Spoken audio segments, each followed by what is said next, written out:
Astaghfirullah. Assalamualaikum warahmatullahi wabarakatuh. Alhamdulillah wassalatu wassalamu ala Rasulillah wa ala alihi wa sahbihi wa mawalah wa la hawla wa la quwata illa billahi wa ba'd. Kita lanjutkan kajian kita, masih membahas kitab Bulughul Maram, dan kita masuk pada hadis dari Abdullah ibnu Umar radhiyallahu anhu. An Abdullah ibni Umar radhiyallahu anhuma qala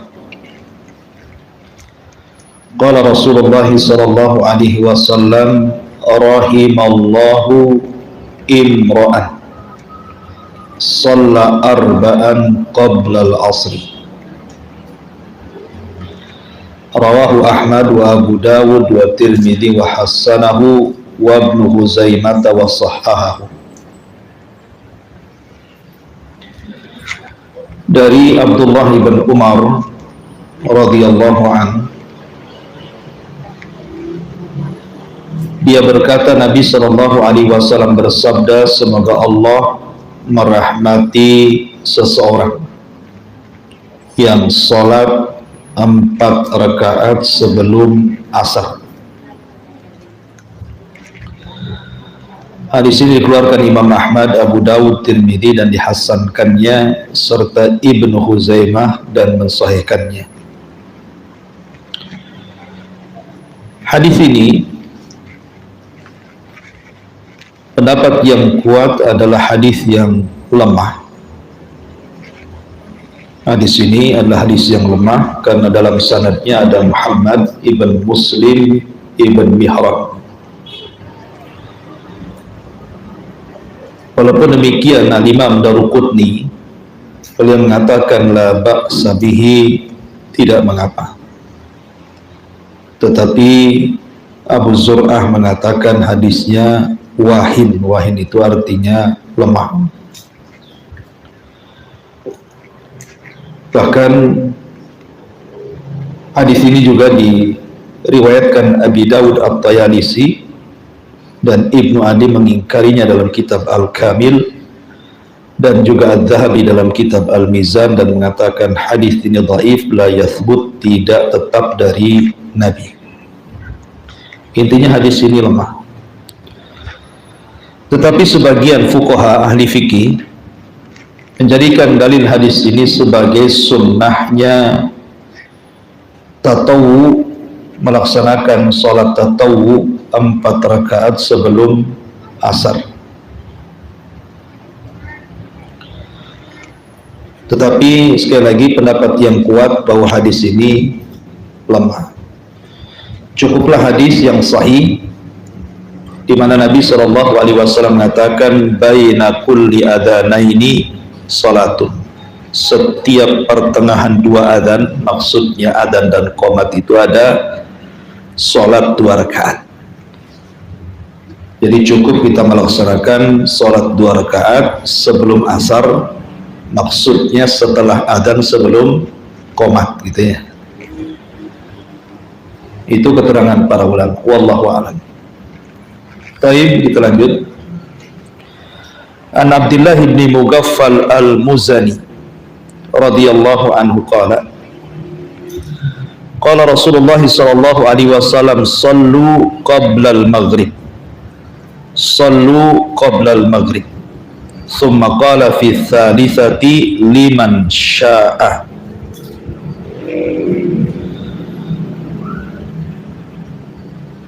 Kemudian karahiyata an yattakhidahan nas sunnatan, rawahul Bukhari.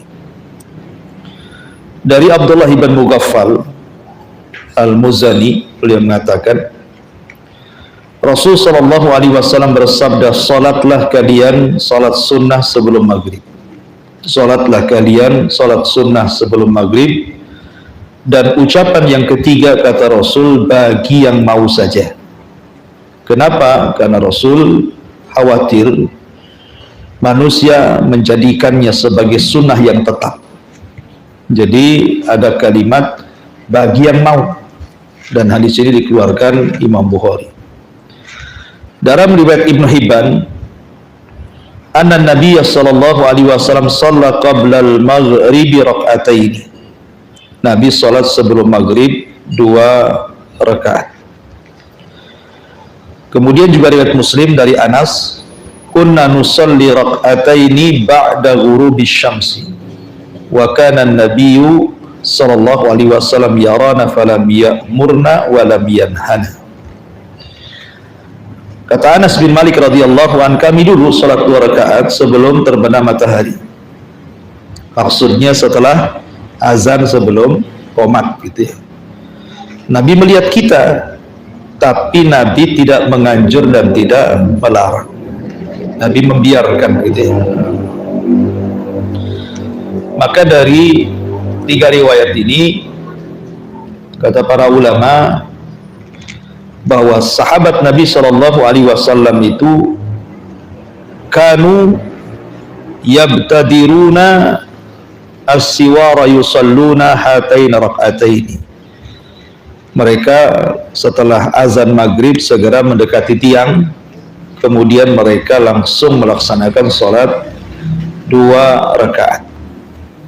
Dan Uqbah bin Amir, seorang sahabat, sampai mengatakan, inna kunna naf'aluhu ala ahdi Rasulillah sallallahu alaihi wasallam. Kami melakukan hal itu di masa Rasul sallallahu alaihi wasallam masih hidup. Dari sini maka hukum salat 2 rakaat sebelum maghrib itu hukumnya sunnah, tetapi bukan rawatib. Ya, dia sunnah saja, dia tidak termasuk salat rawatib yang disebut dengan qobliyah atau ba'diyah. Karena dalam hadis Bukhari tadi, liman sya'a, bagi yang mau mengerjakan saja. Jadi masuknya kepada salat nafilah, bukan salat rawatib. Apalagi ada sebagian ulama memakruhkan, justru makruh salat 2 rakaat sebelum maghrib, diantaranya Imam Malik dan Imam Syafi'i. Imam Malik dan Imam Syafi'i mengatakan makruh, tidak perlu sholat sebelum maghrib itu. Yang mengatakan sunnah itu pendapat Imam Ahmad dan juga Ishaq, dan itu pendapat yang kuat berdasarkan hadis Bukhari tadi. Taib, ini sholat sunnah sebelum maghrib. Kemudian hadis selanjutnya, an Aisyah radhiyallahu anha qalat, kana Nabi sallallahu alaihi wasallam yukhaffifu rak'ataini allataini qabla salati subhi hatta inni aqul aqra'a bi ummil kitab, muttafaqun alaih. Dari Aisyah radhiyallahu anha, beliau berkata Nabi sallallahu alaihi wasallam meringankan salat 2 rakaat sebelum salat subuh, sampai kami atau aku, kata Aisyah, menyangka bahwa apakah Nabi hanya membaca Fatihah saja, karena saking cepatnya sholatnya gitu kan. Kayaknya Nabi membaca Fatihah langsung ruku, seolah-olah seperti itu. Lah dari sini sudah saya terangkan bahwa 2 rakaat fajar itu dilakukan dengan rakaat yang ringan, karena di waktu itu bukan tempat memanjangkan sholat atau memperbanyak sholat sunnah. Karena inti sholat itu adalah sholat subuh. Sholat 2 rakaat fajar itu hanya muqaddimah, supaya ketika sholat subuh kita semangat. Karena sudah ada gerakan-gerakan, makanya tidak disunnahkan kecuali 2 rakaat saja sebelum subuh atau sholat sunnah fajar itu jangan panjang-panjang. Dikhawatirkan kalau panjang-panjang nanti masuk ke sholat wajib, sholat subuh, kita sudah kecapean, sehingga kita mendahulukan yang sunnah daripada yang wajib. Dan ini salah. Harusnya yang wajib didahulukan dibandingkan yang sunnah. Makanya kata para ulama, istadalla ahlul ilmi bihadal hadithi ala istihbabi takhfifi rak'atai al-fajri hatta annal imam atau innal imam Malikan qala ama ana fala azidu ala ummil Quran. Jadi para ulama menyunahkan, meringankan 2 rakaat fajar, sampai Imam Malik mengatakan, adapun saya tidak pernah menambah kecuali Al-Fatihah saja. Bahkan Imam Malik tidak baca surat dia. Kalau 2 rakaat fajar itu Imam Malik Fatihah dua-duanya, nggak ada surat, langsung ruku, langsung sujud gitu ya. Itu perbuatan Imam Malik karena ingin mencontoh ringannya sholat itu. Saking pendeknya sholat itu sampai Imam Malik mencukupkan membaca Fatihah saja. Walaupun demikian ada juga ulama yang membolehkan memanjangkan sedikit seperti Hasan Al-Basri, Atha, beliau mengatakan la ba'sa bitatwilihima, tidak mengapa memanjangkan sedikit gitu ya. Tetapi Al-Imam Ibnul Munzir beliau mengatakan ammal iktisar ala qiraati ummil kitab fala uhassinuhu wala i'adata ala man fa'ala dhalik wa uhibbu an yaqra'a fihima bima rawaina anna an-nabiyya sallallahu alaihi wasallam yaqra' bihi wa yukhaffifuhuma ahabbu ilayya littiba'is sunnah. Tapi Imam Abdul Munzir beliau memberikan komentar bahwa mencukupkan membaca Al-Fatihah itu aku tidak anjurkan. Tetapi bagi yang melakukannya tidak perlu diulang sholatnya. Tapi saya suka kalau seseorang itu membaca Al-Fatihah dan surat, sebagaimana Nabi juga membaca demikian dan meringankannya, itu lebih dekat dengan sunnah, kata Al-Imam Ibnul Munzir rahimahullahu ta'ala. Dan itulah pendapat mayoritas para ulama, hendaklah membaca Fatihah dengan sedikit dari Al-Quran dan meringankan bacaannya. Jadi jangan sampai kemudian tidak sama sekali membaca surat, walaupun ada ulama yang melakukannya, saya katakan seperti Imam Malik tadi, ya kan? Baik. Dan pembahasan salat fajar sudah panjang lebar kemarin kita jelaskan. Ini hanya pengulangan saja. Kemudian juga an Abi Hurairah radhiyallahu anhu anna Nabiy sallallahu alaihi wasallam qara'a fi raq'atay al-fajri qul ya ayyuhal kafirun wa qul huwallahu ahad, rawahu Muslim. Dari Abi Hurairah radhiyallahu anhu, Nabi sallallahu alaihi wasallam membaca pada 2 rakaat fajar itu dengan qul ya ayyuhal kafirun pada rakaat pertama dan qul huwallahu ahad pada rakaat kedua. Dan ini surat yang disunnahkan dibaca. Karena qul ya ayyuhal kafirun dengan qul huwallah itu makna isinya kurang lebih, makanya dua-dua surat itu disebut suratul ikhlas ya. Kalau disebut surah al-ikhlas itu berarti 2 surat. Pertama qul huwallahu ahad itu disebut suratul ikhlas, kemudian yang kedua qul ya ayyuhal kafirun juga disebut suratul ikhlas gitu ya, karena dua-duanya bicara tentang ubudiyah ya, ubudiyah kepada Allah subhanahu wa ta'ala, dan isinya sama, membantah keyakinan ahli kitab dan juga orang-orang musyrik soal peribadatan kepada Allah subhanahu wa ta'ala. Tetapi di sana ada hadis lain di mana Nabi sallallahu alaihi wasallam terkadang membaca surah Al-Baqarah ayat 136 rakaat pertama, qulu amanna billah wa ma unzila ilaina, akhir surah Al-Baqarah 136. Kemudian rakaat yang kedua biasa membaca Ali Imran 6:4, qul ya ahlal kitab ta'alu ila kalimatin sawa ya. Ada riwayat seperti itu, membaca akhir Al-Baqarah 136, kemudian rakaat yang kedua Al Imran 64. Itu berdasarkan riwayat Muslim dari sahabat Abdullah bin Abbas radhiyallahu anhu. Atau terkadang membaca Al-Imran 5:2, amana billah wa syahid bi anna muslimun. Kadang-kadang Rasul membaca itu juga. Taib. Kemudian juga menunjukkan bahwa yang dibaca Nabi SAW itu tidak panjang, ya kan, ringan kan. Qul ya ayyuhal kafirun kan sebentar aja baca, apalagi qul huwallah ya kan, itu sudah di luar kepala tuh, jadi cepat bacanya. Kemudian an Aisyah radhiyallahu anha qalat kana Nabi sallallahu alaihi wasallam idza shalla rak'atay al-fajr ittaja'a 'ala syiqqil ayman shikkihil aimani. Rawahul Bukhari. Kata Aisyah radhiyallahu anha, Nabi SAW apabila salat 2 rakaat fajar, setelahnya sebelum menanti qomat, biasanya Rasul merebahkan badannya ke arah lambung sebelah kanan. Hadis ini dikeluarkan Imam Bukhari. Kemudian yang sama juga dari Abi Hurairah radhiyallahu anhu, dia mengatakan Rasul bersabda, "Idza shalla ahadukum rak'ataini qabla salati subhi falyattaji' ala jambihil aiman." Apabila salah seorang di antara kalian salat 2 rakaat sebelum subuh, maka merebahlah badan kalian di atas lambung sebelah kanan. Dari sini sering saya jelaskan ke ibu-ibu bahwa inilah waktu kedua Nabi SAW tidur. Ya, jadi ini disunahkan bagi yang malamnya salat malam.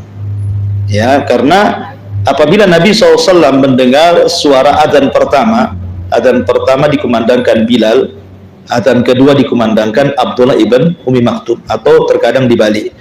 Kadang Abdullah ibn Ummi Maktum adzan pertama, kadang Bilal adzan kedua. Tapi kebanyakan Bilal itu adzan pertama. Berdasarkan hadis Rasul, apabila kalian mendengar adzan Bilal, makan minum sampai kalian mendengar adzannya Ibnu Ummi Maktum. Maksudnya makan minum di sini silahkan sahur.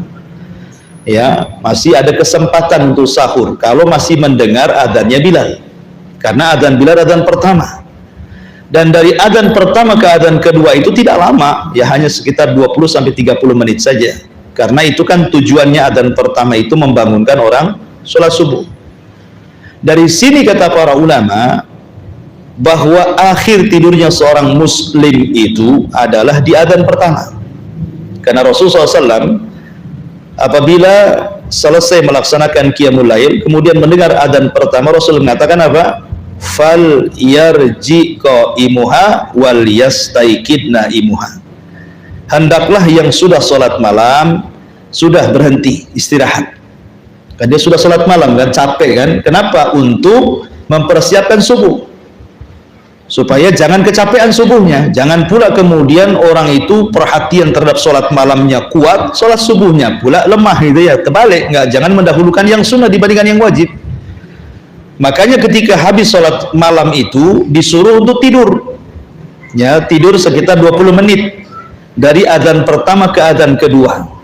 Itu pun setelah adzan pertama kemudian adzan kedua ittija gitu ya, mendekati subuh. Makanya Rasul mengatakan falyarji qaimuha, hendaklah orang-orang yang sudah sholat malam istirahat, tetapi yang tertidur bangunkan. Nah, kata Rasul gitu ya, yang tertidur dibangunkan. Menunjukkan akhir tidurnya seorang muslim itu di adzan pertama 20 menit sebelum subuh. Nah, itu paling akhir itu tidurnya seorang muslim itu. Artinya kalau lebih daripada itu ya melampau kan itu ya.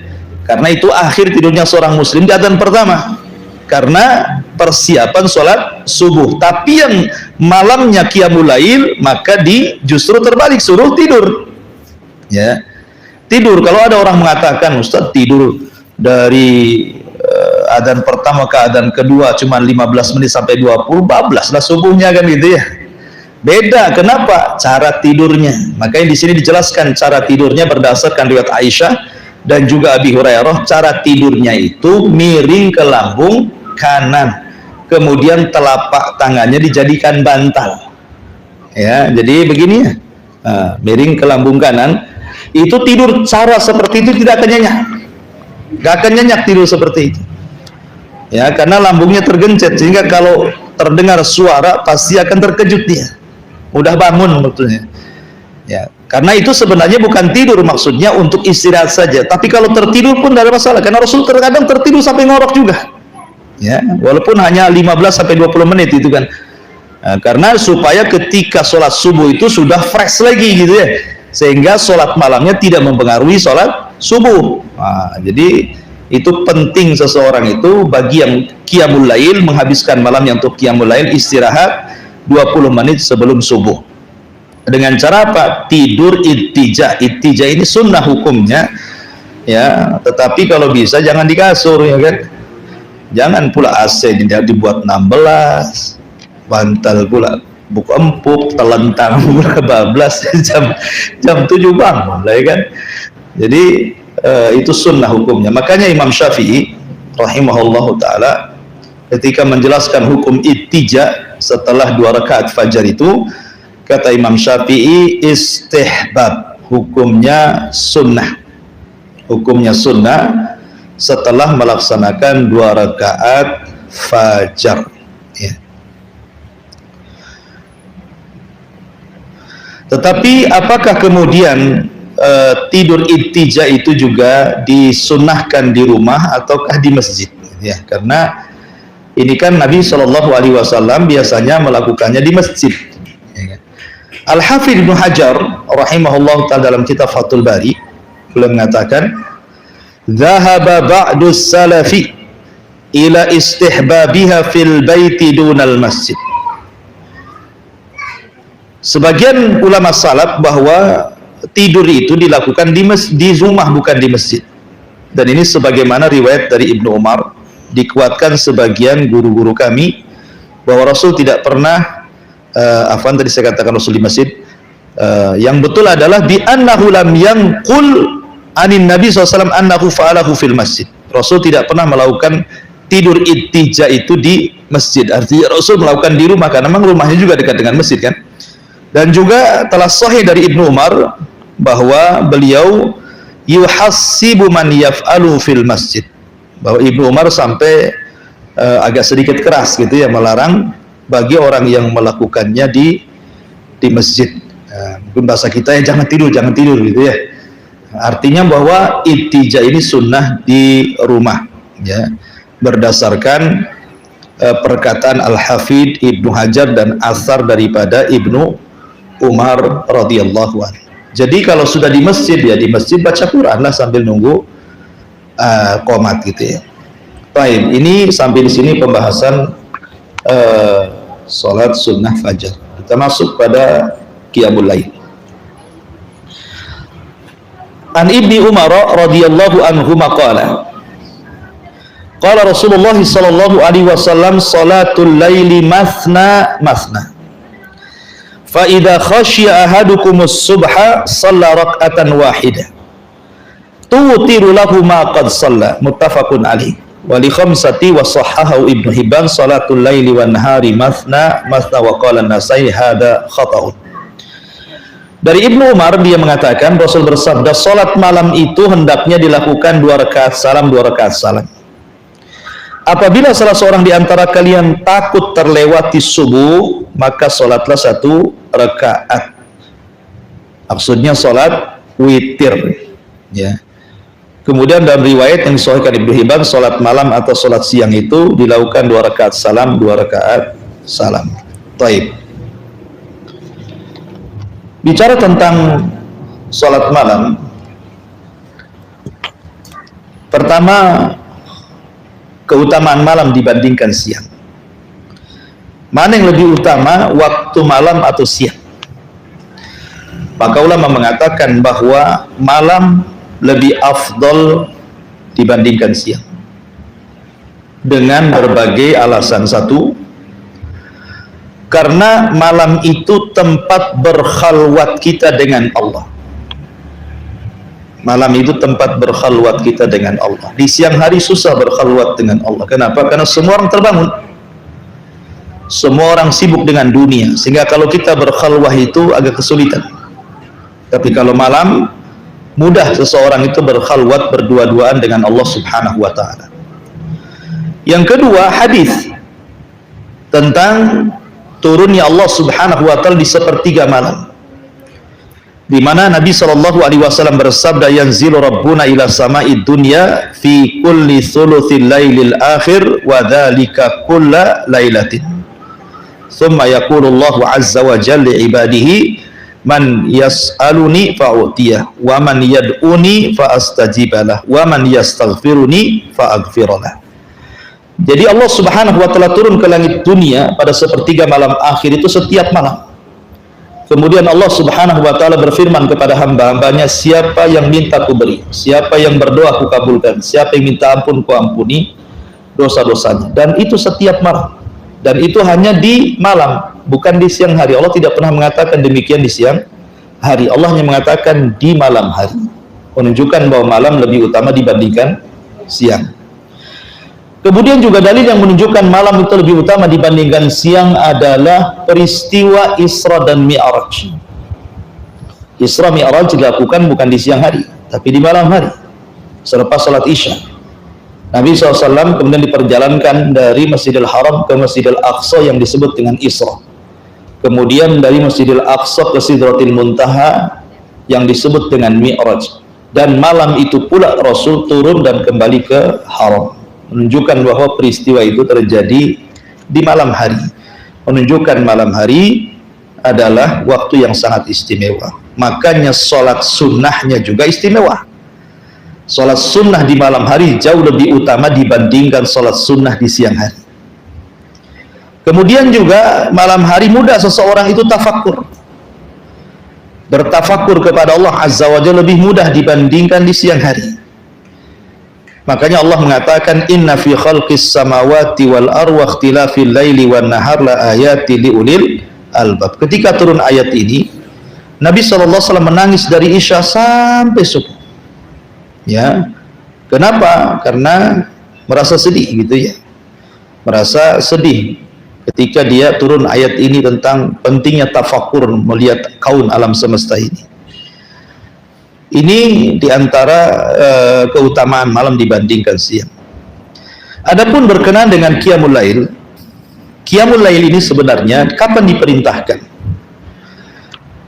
Kita tahu bahwa Qiyamul Lail diperintahkan ketika turun surat kepada Nabi SAW, surah Al-Muzammil. Ya ayyuhal muzammil qumil laila illa qalila nisfahu aw inqus minhu qalila aw zid alaihi warattilil qur'ana tartila. Jadi ketika turun surah Muzammil ini, dan ingat surah Muzammil itu ada yang mengatakan surat ketiga, ada yang mengatakan surat keempat secara tartib nuzulnya Quran. Secara tartib turunnya Quran itu kita tahu bahwa secara ringkas surat yang pertama turun adalah suratul Alaq, itu pun 5 ayat saja. Kemudian yang kedua surah Al-Mudaththir, itu pun 5 ayat saja. Kemudian yang ketiga khilaf, apakah surah Nun dulu, Nun wal qalami wa ma yasturun, ataukah Al-Muzammil dulu? Ada yang mengatakan Al-Muzammil dulu baru surah Nun. Artinya di antara dua ini, imma surah Muzammil itu surah keempat setelah Nun, imma surah Muzammil itu surah ketiga baru setelah itu turun surah Nun. Kemudian setelah itu turun surah Al-Lahab. Kemudian setelah itu baru surah Al-Fatihah. Jadi surah Al-Fatihah itu surah ke-6 yang turun. Nah, baru setelah itu, baru secara tertib turunlah surat-surat ayat-ayat sampai 30 juz selama 33 tahun. Dari sini kita tahu tertib nuzul Quran itu Al-Alaq, Al-Mudaththir, Al-Muzammil, Nun, Al-Lahab, kemudian Al-Fatihah gitu ya.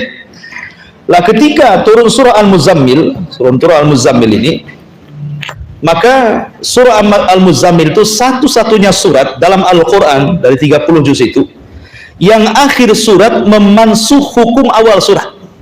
Jadi akhir surat itu, di akhir ayatnya dalam surah Al-Muzammil itu memansuh, menghapus hukum awal surat. Satu-satunya surat dalam Al-Quran. Karena di permulaan Al-Quran Allah mengatakan ya ayyuhal muzammil qumil laila illa qalila. Kalimat qumil laila, berdirilah salat malam, di sini tanpa dibedakan antara Nabi dan juga para sahabat atau umatnya. Salat malam bagi mereka wajib karena ada perintah. Jadi pada permulaan salat tahajud itu, salat malam, maka hukumnya wajib baik bagi Rasul ataupun bagi umatnya. Tetapi di akhir ayat dalam surah Muzammil juga menghapus hukum awalnya. Jadi yang wajib itu sholat malam bagi Nabi saja, tapi sunnah bagi umatnya, gitu ya. Makanya kenapa Nabi SAW itu sampai pecah-pecah kakinya, karena setiap malam wajib bagi dia sholat malam karena ingin mendapatkan maqamah mahmudah, syafaatul udma pada hari kiamat. Sampai suatu ketika Aisyah radhiyallahu anha mendapati Rasul pecah-pecah kakinya. Kata Aisyah radhiyallahu anha, maksudnya Rasul itu istirahatlah. Bukankah engkau sudah diampuni dosanya yang telah, yang sedang, yang akan datang? Tapi Rasul mengatakan, afala akuna abdan syakura. Salahkah saya menjadi hamba yang bersyukur? Aisyah, biarkan saya sholat, gitu ya. Jadi sholat wajib, sholat malam bagi Nabi itu hukumnya wajib. Tapi bagi kita hukumnya sunnah, karena dengan turunnya akhir daripada surah Muzammil menghapus tentang wajibnya hukum sholat tahajud bagi umat Rasul. Dan ini salah satu rahmat yang Allah Subhanahu wa ta'ala turunkan kepada kita. Jangankan qiyamul lail, sholat 5 waktu saja kadang-kadang kita ini melalaikan waktunya, ya, kadang tepat waktu, kadang di tengah waktu, kadang di ujung-ujung waktu, ya. 5 waktu saja kita sudah kerepotan untuk tepat waktu, apalagi ditambah qiyamul lail, gitu ya, maka lebih susah lagi. Maka ini salah satu rahmat. Hukumnya dari wajib menjadi sunnah, artinya yang mengerjakan dapat pahala, yang meninggalkan pun tidak berdosa. Rahmat mana lagi yang Allah Subhanahu wa ta'ala anugerahkan kepada kita. Baik, sedikit bicara tentang qiyamul lail. Pertama kita akan membahas tentang hal-hal yang bisa membantu. Kadang-kadang orang berpikir susah kali saya ini bangun malam untuk melaksanakan qiyamul lail, ya. Adakah di sana kiat-kiat gitu ya supaya orang itu mudah bangun malam dan melaksanakan qiyamul lail? Ada, saya sudah catat di sini sekitar berapa ini? Ya 10 lebih gitu ya. Pertama, al-ikhlasu lillahi azza wa jalla. Pertama, niatkan kepada Allah Subhanahu wa ta'ala bahwa dia ingin bangun malam. Jadi pertama niat. Sebab kalau seandainya ibu bablas sekalipun dan masuk di waktu subuh, berarti niat itu sudah dinilai pahala. Tidurnya ibu itu berpahala jadinya kan, karena niat tidur itu ingin bangun malam, sholat malam. Subhanallah, hanya dengan niat saja sudah dapat pahala. Wa inna likulli imri'in ma nawa. Ini yang pertama. Karena bagaimanapun salahul amali bisalahil qalbi. Kata ulama, baiknya amalan seseorang itu diakibatkan karena baiknya hati seseorang. Kalau hatinya baik, memang ingin sholat malam, pasti Allah akan perbaiki tidurnya, maka dia akan dibangunkan walaupun tanpa menghidupkan alarm. Kemudian yang kedua, an yastashira murida qiyamil laili annallaha yad'uhu lil qiyam. Merasa bahwa dia terpanggil dengan perintah Allah, bahwa dia harus bangun, ya, ini undangan Allah. Secara logika begini Bu ya, kalau seandainya seseorang ibu ditelepon nih sama Pak Wali Kota, ya kan, suami ibu lah yang ditelepon sama Pak Wali Kota. Pak Wali Kota datang dari Jakarta, datangnya itu jam 3 malam, ya, tolonglah jemput saya. Kira-kira ibu jemput nggak? Jemput, nggak mungkin jam 3 bangun jam 3, pasti jam 2 ibu udah bangun kan. Ini yang datang Pak Wali nih, kalau nggak dijemput masalah nanti kan, gitu ya, malu lagi gitu ya. Bukan hanya itu saja, mobilnya dicuci dulu besoknya, ya, sebelum itu mobilnya dicuci dulu, diparfumi dulu, nggak enak berantakan gitu ya. Artinya itu Pak Wali Kota tuh yang datang tuh, persiapannya luar biasa gitu kan, sampai kadang-kadang nggak tidur dia habis isya itu, takut bablas ya kan, karena jam 3 dia harus ke bandara tuh. Nah ini yang minta Pak Wali nih. Nah ini yang minta Allah Subhanahu wa ta'ala, yang menciptakan kita, yang memberikan nikmat kepada kita, ya, masa kemudian kita tidak merasa terundang? Nah itu logikanya seperti itu ya. Nah, artinya coba dalam niat itu kita ada undangan dari Allah nih, malam-malam harus bangkit dan bangun. Yang ketiga, ma'rifatu fadli qiyamil lail. Orang kalau tahu keutamaan sesuatu, pasti orang itu akan mudah melakukannya. Seperti umpamanya ibu saya tawari pekerjaan di rumah saya, satu hari gajinya 1 juta, ya. Oh seneng lah, hanya cukup jaga rumah saja. Tolong Bu, saya mau safar seminggu, tolong ibu tinggal di rumah saya gaji 1 hari 1 juta. Pasti semua akan berjubel di rumah. Saya aja Ustaz, 1 juta satu hari cuma nunggu rumah aja kan, gitu kan ya. Artinya bahwa dengan mengetahui keutamaan seseorang itu pasti akan suka gitu ya. Ini kalau kerjaan gaji besar pasti suka tuh. Yang biasa jam 8 datang itu jam 6 udah datang tuh. Gajinya gede gitu. Maka dengan mengetahui tentang keutamaan pahala orang yang qiyamul lail, pasti orang itu akan tergugah untuk qiyamul lail. Pahalanya besar qiyamul lail itu. Gimana tidak gitu ya? Pahala qiyamul lail itu sampai-sampai Allah Subhanahu wa taala mengatakan dalam Al-Qur'an, wa Qur'anal fajri kana masyhuda. Itu malam itu disaksikan para malaikat kita. Dan dia doakan lagi oleh semua malaikatnya akan dosa-dosa kita gitu ya, dengan cukup kita tegak qiyamul lail. Dan ingat bahwa qiyamul lail itu bukan terfokus kepada sholat malam saja. Qiyamul lail itu bukan terfokus pada sholat saja, tapi qiyamul lail itu ada 6 perkara disebut qiyamul lail. Pertama, ibu bangun kemudian berzikir, itu disebut qiyamul lail. Ibu bangun, ibu baca alhamdulillahilladzi ahyana ba'da ma amatana wa ilaihi nusyur. Ketika ibu berdoa di tengah malam bangun dari tidur, belum lagi sholat malam, doa saja berzikir itu sudah dianggap ibu sudah qiyamul lail. Yang kedua, berwudu. Ketika seseorang berwudu, maka ibu sudah melakukan qiyamul lail. Kemudian setelah berwudu, ibu melakukan zikir, ya zikir tasbih, tahmid, takbir, tahlil, itu qiyamul lail. Kemudian ditambah-tambah salat, maka itu juga termasuk qiyamul lail. Kemudian yang kelima, berdoa, maka itu termasuk qiyamul lail. Yang keenam, istighfar, perbanyak istighfar, itu juga qiyamul lail. Jadi 6 perkara ini disebut qiyamul lail. Walaupun ibu tidak sholat malam, tapi ibu banyak istighfar, ibu sudah qiyamul lail. Gitu loh. Walaupun hanya berwudu, itu sudah qiyamul lail. Walaupun umpamanya ini terbangun, tahu-tahu pengen kencing malas sholat malam gitu ya, wudu saja, habis itu tidur lagi, itu sudah qiyamul lail itu. Walaupun tentu ya pahala akan berbeda-beda. Orang yang memborong semuanya tentu pahalanya lebih banyak kan gitu ya. Orang yang berzikir, kemudian berdoa, kemudian membaca doa sebelum tidur, kemudian wudu, kemudian sholat, istighfar, tentu akan lebih banyak pahalanya. Tetapi cukup namanya malas sholat malam, ibu baca Quran saja, itu sudah qiyamul lail. Jadi qiyamul lail itu artinya menghidupkan malam. Itu qiyamul lail itu.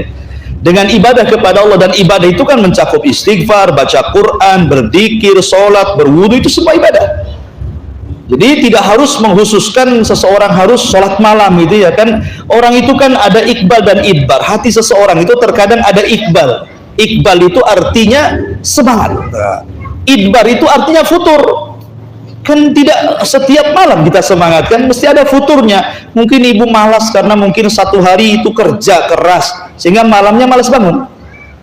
Sudahlah cukup bangun malam, berwudu, baca Quran sebentar, tidur lagi gitu ya. Maka itu sudah qiyamul lail juga namanya.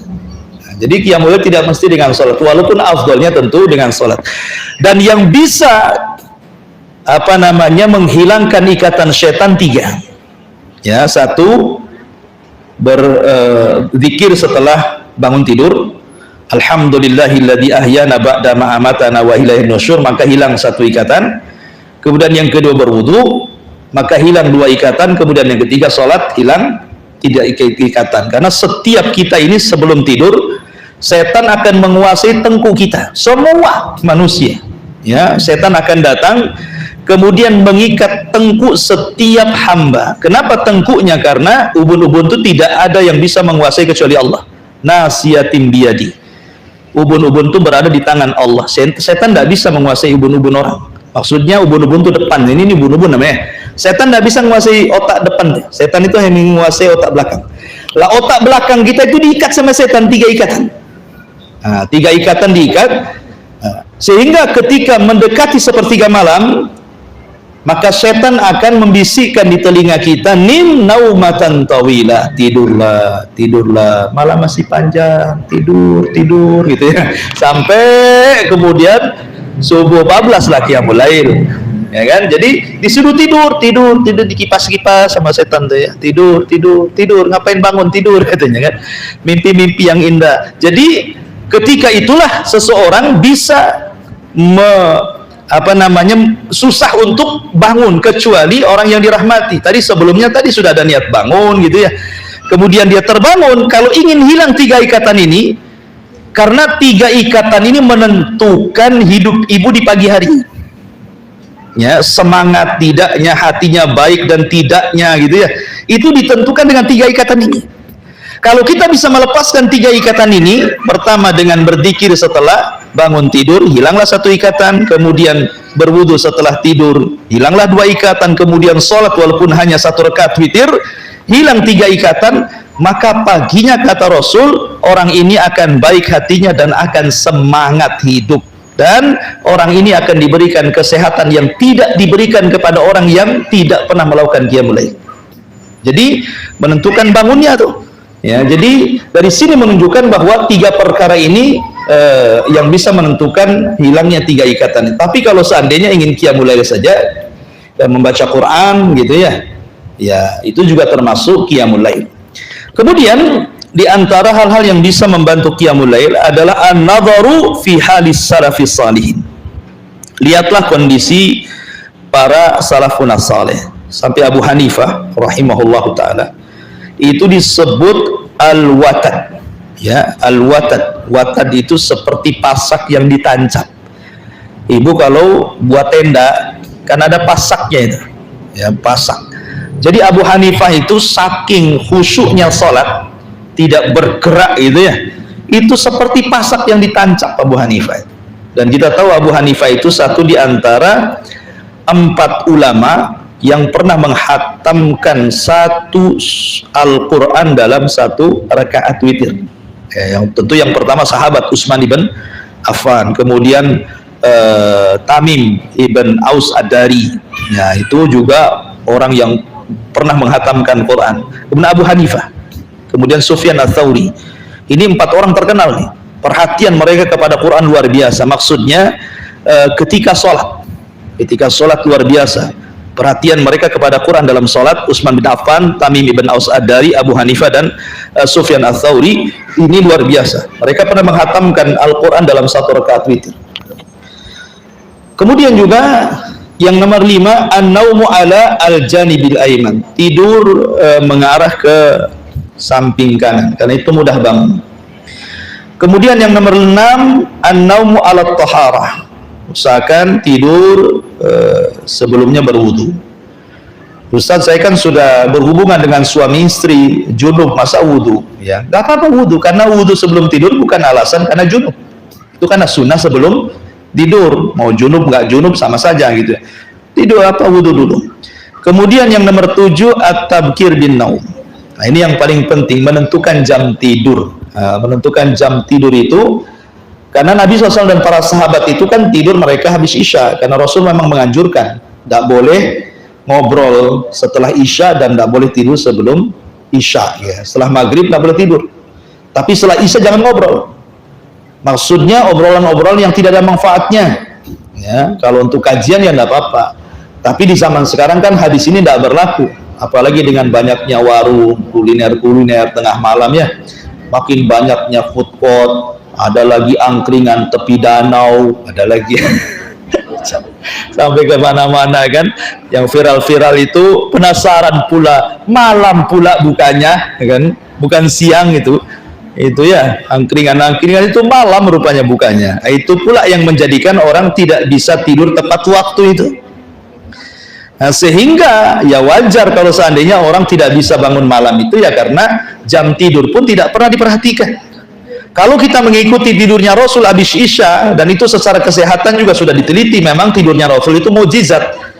Karena Rasul itu mengatur soal tidur, tapi Rasul tidak mengatur soal makan. Rasul itu hanya mengatur soal tidur saja. Kalau makan Rasul tidak mengatur. Walaupun dijelaskan Rasul itu makan itu biasanya makan itu paling akhir sebelum maghrib. Kecuali lagi puasa, maka Rasul makan setelah maghrib gitu ya. Tapi kan Rasul tidak menganjurkan, ya maksudnya perbuatan Rasul seperti itu. Kalau pagi kurma 7 butir sarapannya, kemudian siang baru makan berat, kemudian sore juga makan berat tetapi sebelum maghrib. Kalau tidak puasa, kalau puasa setelah maghrib. Tapi kan tidak dianjurkan. Lain dengan tidur. Ya, Rasul itu menganjurkan sekali tidur itu dalam bentuk perintah lagi. Seperti umpamanya tidur siang. Rasul memerintahkan kilu fa inna syaitan la yakil. Tidurlah siang karena setan tidak pernah tidur siang. Itu kan dianjurkan. Kemudian Rasul memakruhkan bicara setelah Isya. Artinya sangat dicintai tidur setelah Isya gitu ya. Kemudian juga Rasul membiasakan ittija sebelum subuh. Nah itu kalau tidur memang Rasul menganjurkan. Kenapa? Karena di balik tidur itu ada mukjizat Nabi. Ya salah satunya mungkin kesehatan tadi. Maka yang nomor 7 at-tabkir bin naum, ya melihat jam waktu tidur itu menentukan bangun malam. Kemudian juga yang nomor 8 al-muhafadatu 'alal adhkari syar'iyyati qabla naum. Berusaha untuk menjaga zikir-zikir syar'i sebelum tidur, terutama surat-surat perlindungan jangan lupa dibaca. Qul a'udzu birabbin nas, qul a'udzu birabbil falaq, qul huwallahu ahad, ayat kursi, kemudian diusap dari kepala sampai kaki dan itu dilakukan 3 kali. Karena itu bisa menghindari dari mimpi-mimpi syaitan, mimpi-mimpi buruk dari syaitan. Kemudian yang nomor 9 al-harsu ala naumati al-kailulati bin nahar. Upayakan tidur siang, karena dengan tidur siang itu akan memudahkan bangun malam. Tidur siang itu tidak harus berjam-jam. Namanya kailulah itu kan 15 sampai 20 menit saja, dan itu pun tidak harus nyenyak. Ya. Tidur kailulah itu kan sekitar sebelum zuhur, jam-jam segini nih. Ya, jam-jam segini disebut kailulah ini. Harusnya ibu tidur, ngapain tak ngaji sini? Artinya bukan, tidur kailulah itu hanya untuk direbahkan saja. Jadi ibu capek nih aktivitas di rumah, nyapu, ngepel, masak, nyuci apa semua kan. Sebelum tidur direbahkan, itu maksudnya. Direbahkan supaya malamnya mudah bangun gitu. Kemudian juga yang nomor 10 istinabu kathratil akli wasyurbi. Nah, ini jauhi memperbanyak makan dan minum. Padahal ini di siang hari, kita ini makan minumnya di malam hari pun. Gimana mau bangun gitu ya. Maksudnya jangan terlalu kenyang di siangnya, malamnya mudah tidur. Ini di malam hari dikenyangkan gitu ya. Makanya siangnya yang tidak tidur, malamnya nyenyak tidur gitu. Nah, kemudian juga yang nomor 11 mujahadatun nafsi anil qiyam. Ya, berusaha untuk sungguh-sungguh bangun walaupun ya ada upaya lah. Sekarang kan enaknya ada alarm yang bunyinya kencang sekali, beli. Kalau memang dengan itu kita bisa bangun. Ya, karena wasilah yang mubah itu jadi ibadah kalau digunakan untuk ibadah. Ibu beli alarm itu kan mubah saja, tapi kalau untuk membangunkan qiyamul lail jadi sunnah itu. Jadi berpahala gitu, perkara mubah jadi pahala karena untuk sebuah pahala.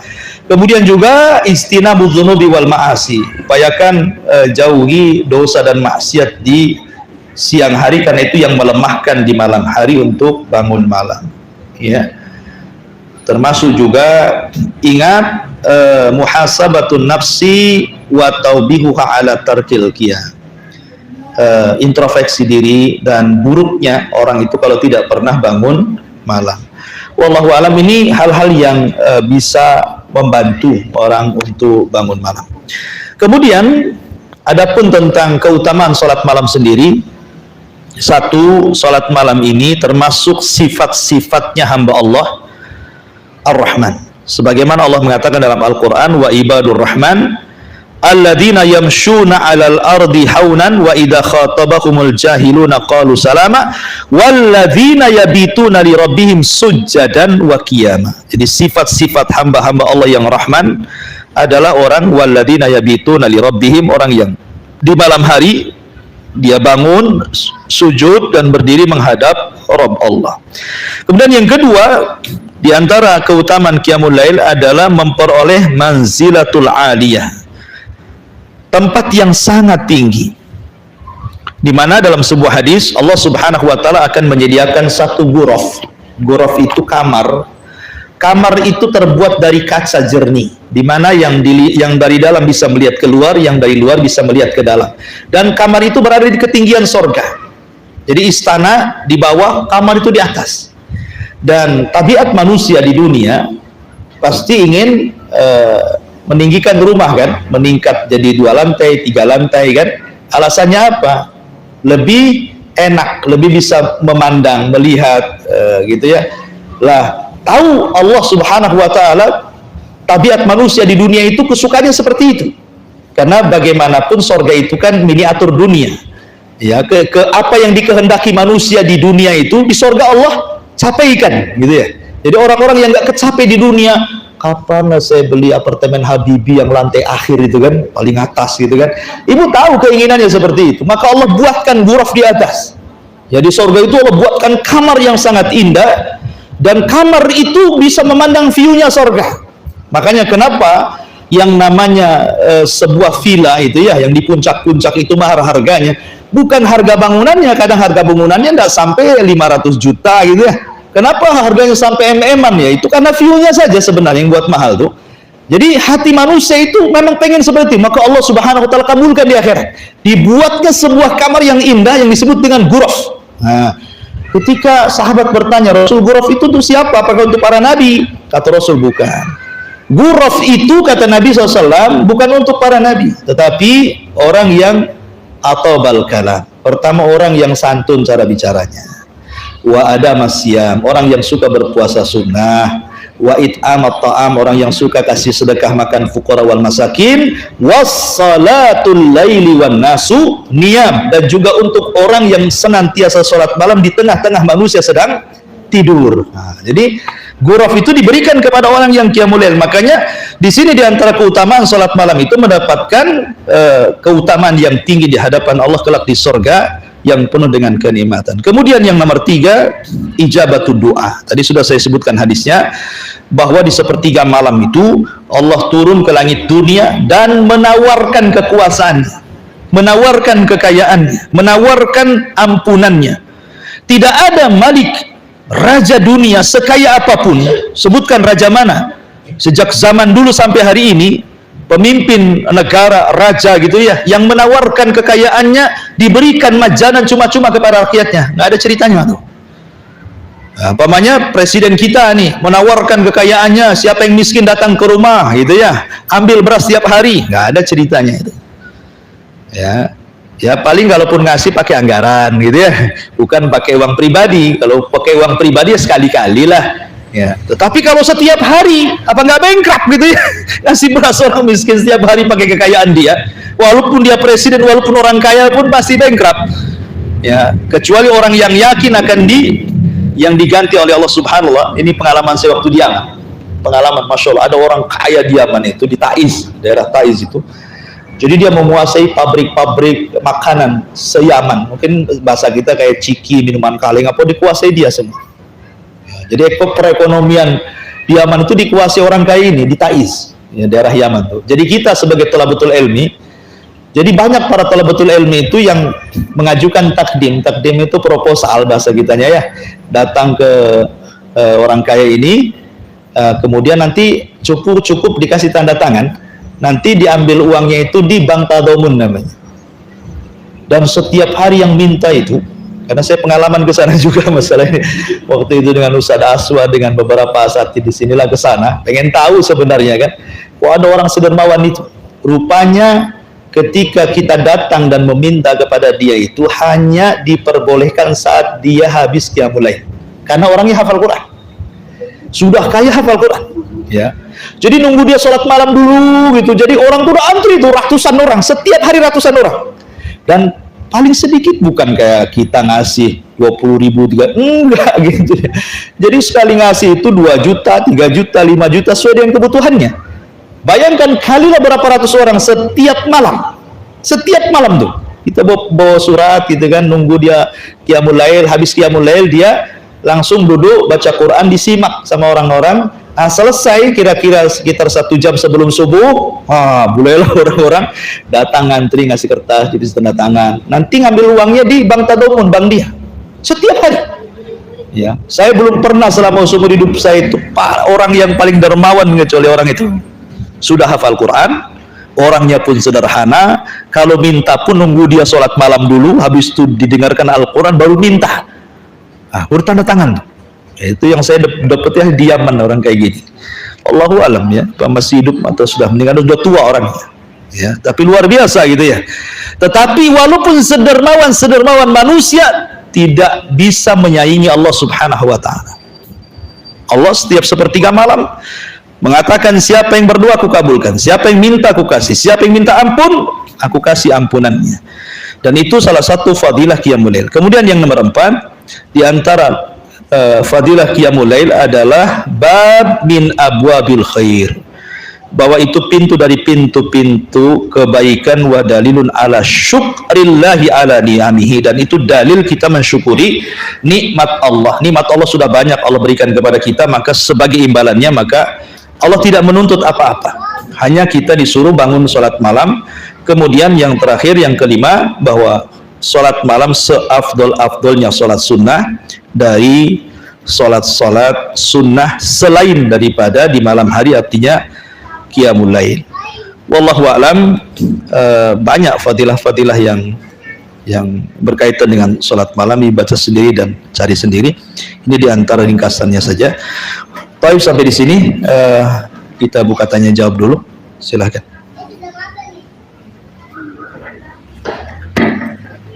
Assalamualaikum Ustaz. Waalaikumsalam. Ustaz mau tanya, tadi kan surat Al-Muzammil di akhir itu untuk ayat yang terakhirnya itu memansuhkan ayat yang sebelumnya. Berarti sebelumnya itu sahabat dan Rasulullah itu melakukan sholat Qiyamul Lail itu wajib bagi mereka. Iya.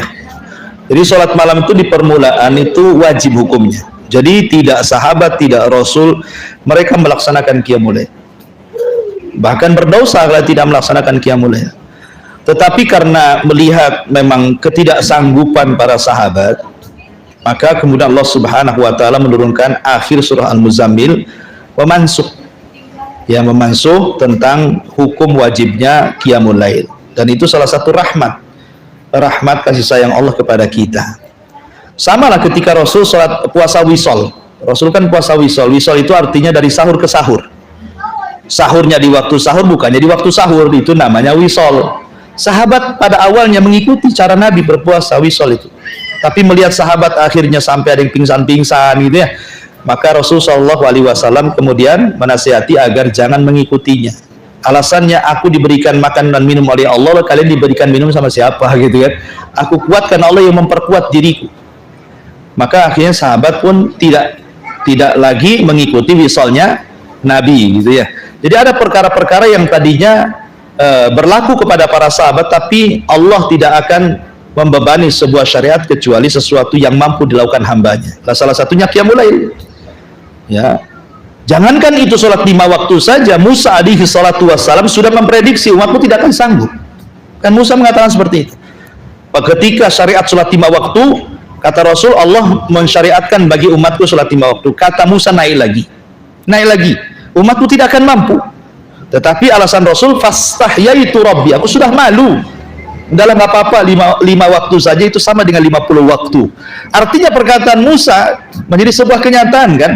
Umat Islam banyak yang nggak mampu kecuali orang yang dirahmati. Makanya kenapa Allah mengatakan, wa innaha lakabiratun illa alal khashiin. Salat 5 waktu itu berat kecuali bagi yang khusyuk gitu ya, ringan bagi mereka.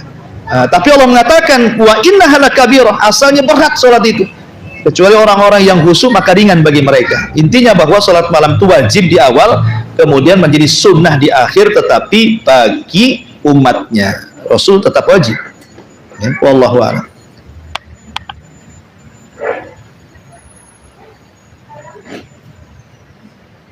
Ustaz mau nanya. Iya. Kalau tadi bilang bahwa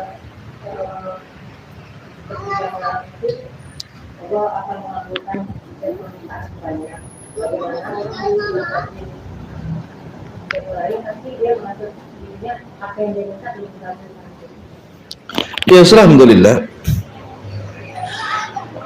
Ada orang yang merasa berdoa tetapi tidak pernah dikabulkan. Boleh jadi doa itu kan semacam senjata. Kata Imam Ibnul Qayyim, doa itu semacam senjata. Senjata itu terkadang dia tajam, tetapi yang memainkannya tidak pandai. Maka percuma. Orang tidak pandai mana, ya meleset-meleset terus. Walaupun panahnya yang bagus, busurnya yang bagus. Ya. Ataupun mungkin orang yang memanah nih handal hebat, tapi busurnya dari tusuk gigi mulai kan. Gimana mau dimainkan gitu kan? Artinya doa itu dari dua arah. Ya, dari dua arah, maksudnya senjatanya tajam, yang memainkan pun handal. Baru akan kena tuh sabetannya. Maka orang yang berdoanya pun harus baik, menghindari makanan yang haram salah satunya kan. Kemudian tidak berdoa perbuatan dosa, memutus silaturahim, termasuk harus berhusnudzon, kuat yakin dengan Allah akan mengabulkan, karena ada orang berdoa tidak yakin ya. Kemudian juga diantaranya jangan tergesa-gesa dengan mengatakan da'autu falam yastajibli, aku sudah terus berdoa kok nggak dikabulkan. Justru nggak dikabulkan kalau dia ngomong begitu gitu ya. Jadi itu syarat-syarat terus. Kemudian doa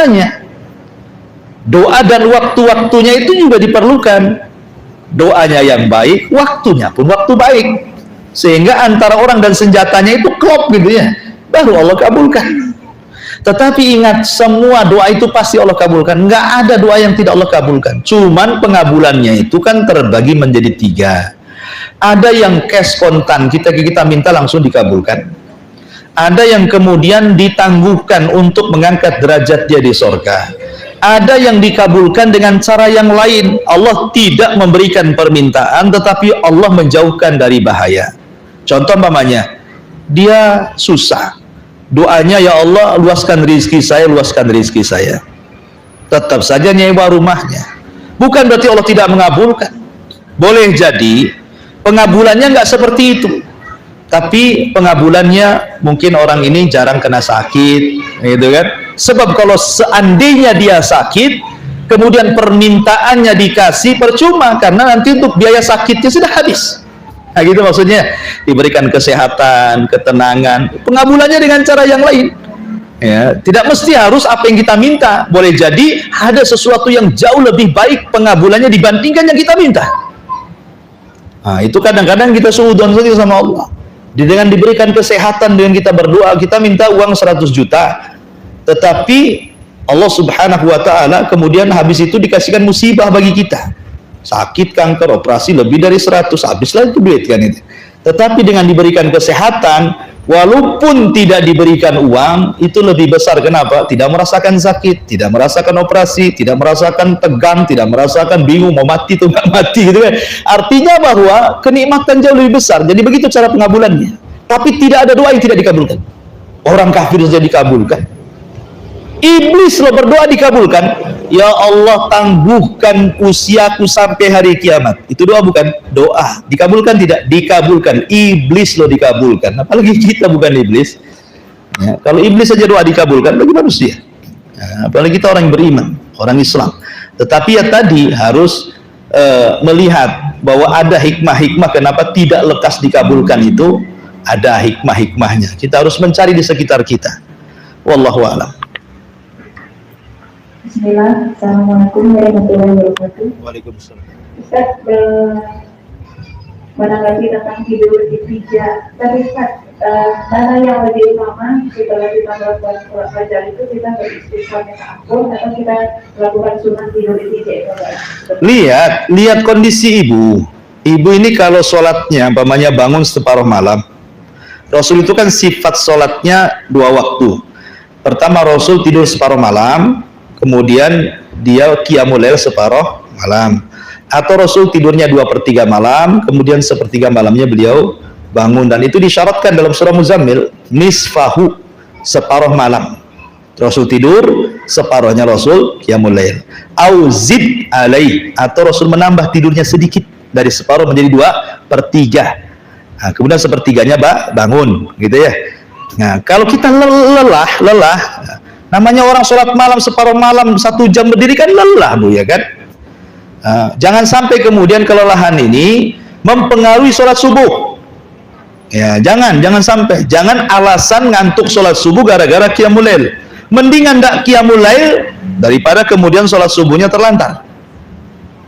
Perhatikan sholat subuh, tetap sholat subuh sholat wajib masalahnya. Qiyamul lail sholat sunnah. Ya. Jangan berarti kemudian utamanya banyak, seolah-olah qiyamul lail lebih hebat dibandingkan subuh, salah. Ya, jadi jangan mengganggu. Nah, makanya kenapa disuruh istirahat itu kan, supaya subuhnya itu fresh lagi, bangkit lagi gitu ya, nggak capek lagi kakinya. Kalau kita sudah capek berdiri, habis itu duduk lagi, pinggang kena gitu kan, sholat subuh udah doyong-doyong tuh sholatnya. Ya, akhirnya kul huwallah yang dibaca. Sholat malamnya Al-Baqarah, subuhnya pula kul huwallah. Padahal Rasul tidak pernah kurang membaca dari 100 ayat sholat subuh itu. Ustaz, saya tidak hafal Al-Baqarah. Kalau saya 100 ayat saya hafalnya hanya kul ya ayyuhal kafirun kul huwallah. Ya sudah, baca semua. Rakaat pertama kul huwallah, nyambung kul a'udzu birabbin nas, nyambung kul a'udzu birabbil falaq, nyambung gitu kan, diperpanjang. Ya. Atau diulang-ulang nggak apa-apa. Ya, kalau ingin panjang gitu karena hafalan saya terbatas. Ya sudah, di mana surat yang dihafal itulah. Kul huwallah selesai, nyambung. Nah. Gimana? 100 ayat. Paling sedikit Rasul itu 100 ayat. Tetapi itu kalau kita mau mengikuti sunnah Nabi, mau diperpanjang, itu kuat, kita kan lagi semangat gitu ya. Apalagi kalau memang hafal Al-Baqarah, Ali Imran, An-Nisa, ya luar biasa gitu. Tapi kalau yang hafalnya, dan saya nggak yakin tuh hafal, cuman surat-surat pendek aja lah, dari Alam Yakunil ke bawah lah kan itu ya. Alam Yakunil ke bawah, Alam Yakunil sudah panjang tuh. Kayak panjang kalau kita jadi makmum. Kapan rukunya Lam Yakunil? Karena terbiasa yang pendek dibaca. Wallahu a'lam. Ustaz, ini ada satu pertanyaan titipan. Begini, ada yang bertanya, kan tadi disebutkan kiat-kiat bangun malam. Nah, salah satunya wudhu sebelum tidur. Nah, ada kadang-kadang beliau ini sudah berwudhu, tapi dia kentut lagi, gitu, wudhu kentut lagi. Jadi bagaimana itu? Kentutan orangnya. Iya, alhamdulillah. Ya ini kayak orang beser ya, orang beser gitu kan. Wallahu alam, kalau kayak orang kencing-kencingan gitu kan, maka sebagian para ulama kan katanya menggunakan pempes gitu ya. Yang jelas jangan sampai bocor. Ya, sebab kalau bocor berarti bisa batal gitu. Seperti orang di rumah sakit pakai kateter itu kan. Selama tidak bocor, maka ketika sholat tidak ada masalah. Tapi kalau sampai bocor ya sama dengan kencing namanya. Karena memang kondisinya darurah, ad-daruratu tubihul mahdurat. Orang yang sering kentut terus gitu kan, ya. Kalau memang terjadinya terlampau dekat waktunya, tapi kan masa kentut terus 24 jam. Ada ya? Hah? Oh, pas tidur saja. Ya enggak masalah. Enggak, yang penting wudu. Nah, sekarang orang yang junub. Orang junub itu kan hadas besar. Lalu apa fungsinya wudu? Wudu kan menghilangkan hadas kecil. Junub ini hadas besar lagi. Tetap aja wudu kan gitu ya. Karena intinya bukan menghilangkan hadas. Sunnah sebelum tidur. Sunnah sebelum tidur wudu itu. Ya wudu saja, dan itu sunnah hukumnya. Soal nanti kentut ya tidak ada masalah. Yang penting kan sudah wudu dia. Nah, kalau habis wudu kemudian kentut, wudu lagi kentut, kapan tidurnya? Kasih kentut wudu aja kan gitu. Nah, enggak satu kali saja. Bahkan bukan hanya itu, orang suami mau mengulang melakukan hubungan saja disunahkan wudu. Padahal kan dia sedang junub, belum tentu apa fungsi wudunya. Kalau secara logika wudu menghilangkan hadas kecil, sementara dia sudah junub, hubungan dengan istri itu hadas besar. Tapi memang Rasul menyuruh seperti itu sunnahnya. Kalau melakukan hubungan mau menambah 2 kali suruh wudu. Alasannya apa? Ansyad kan, supaya orang itu lebih semangat kan itu. Bukan masalah wudunya, ada hikmah yang lain di balik itu. Sama juga wudu sebelum tidur, kalaupun sudah kentut ya sudah, yang penting sudah wudu. Nah, kemudian berzikir di situ. Allahu a'lam. Ya, saya kira cukup ini, hampir setengah 12. Subhanallah bihamdika, asyhadu an la ilaha illa anta astaghfiruka wa atubu ilaik. Assalamualaikum warahmatullahi wabarakatuh.